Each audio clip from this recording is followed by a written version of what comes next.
नमस्कार, मैं हूँ शिवानी शर्मा। खबरों की तह तक जाने के लिए आप देखते रहिए वीआईपी। विवादित जमीन में पीड़ित परिवार से मिलने शुक्रवार पहुंचे सांसद अध्यक्ष यादव। सांसद बोले, पिछड़ों और दलितों पर हो रही है कार्यवाही, बीजेपी नेताओं के घरों पर क्यों नहीं चलते सरकार के बुलडोजर। शुक्रवार के एटा रोड स्थित रोटी बैंक के सामने विवादित जमीन पर कब्जे का मामला गरमा गया है। हाल ही में इस जमीन पर बने मकान को तोड़कर बीजेपी मंडल प्रभारी लिखाव दिया गया था। इस घटना के बाद पीड़ित परिवार खुले आसमान के नीचे तिरपाल के सहारे जीवन व्यतीत कर रहा है। मंगलवार को समाजवादी पार्टी के सांसद अध्यक्ष यादव पीड़ित परिवार से मिलने पहुंचे। उन्होंने पीड़ित परिवार को सांत्वना देते हुए आरोप लगाया कि भाजपा सरकार दलितों और पिछड़ों के खिलाफ अन्याय कर रही है। सपा सांसद अध्यक्ष यादव ने कहा, भाजपा सरकार केवल दलितों और पिछड़ों के घरों पर ही बुलडोजर चलाती है।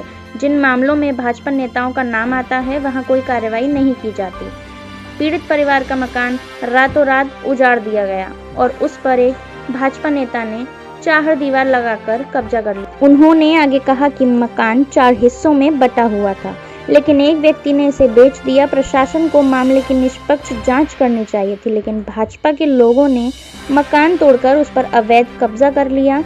पीड़ित परिवार को न्याय का आश्वासन देते हुए अक्षय यादव ने जिला प्रशासन से मामले की निष्पक्ष जांच की मांग की और पीड़ित परिवार को भरोसा दिलाया कि वह उनके साथ खड़े हैं। उन्होंने कहा, कब्जा करने वालों के खिलाफ सख्त कार्रवाई होनी चाहिए। भाजपा सरकार केवल अपने नेताओं को संरक्षण देती है और कमजोर वर्गों को दबाने का काम करती है। घटना के बाद क्षेत्र में तनाव की स्थिति है।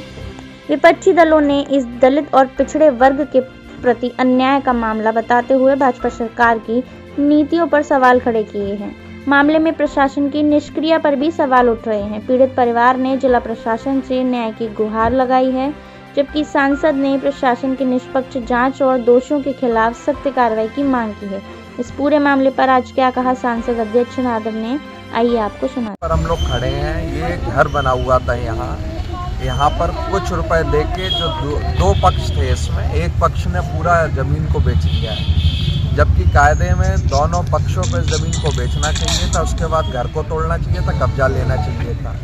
इसमें जो बताया गया है, इसमें भाजपा के कुछ नेता लोग शामिल हैं जिन्होंने कब्जा करने का काम करा है, मंडल प्रभारी हैं। तो इसकी जांच होनी चाहिए और जिसका जो हिस्सा है उसको उसका हिस्सा मिल जाना चाहिए और जो दबंगई से घर को तोड़ा गया है उसके ऊपर कार्रवाई करके जेल भेजने का काम करना चाहिए। क्या मानते हैं आप? सिर्फ झगड़ा करवाने के लिए, दूसरी पार्टियों को बदनाम करने के लिए उनके नेताओं पर कार्रवाई कर दी जाती है भाजपा के द्वारा, और जहाँ पे भी भाजपा के लोग शामिल होते हैं वहाँ कोई कार्रवाई नहीं होती है। भाई बुलडोजर चलता है तो पिछड़े पे चलेगा, दलित पे चढ़ेगा, मुसलमान पे चढ़ेगा, और तो कहीं चलता नहीं है। अगर भाजपा के नेता इसमें शामिल हो, उनके घर पे भी बुलडोजर चलाने का काम ये सरकार करे।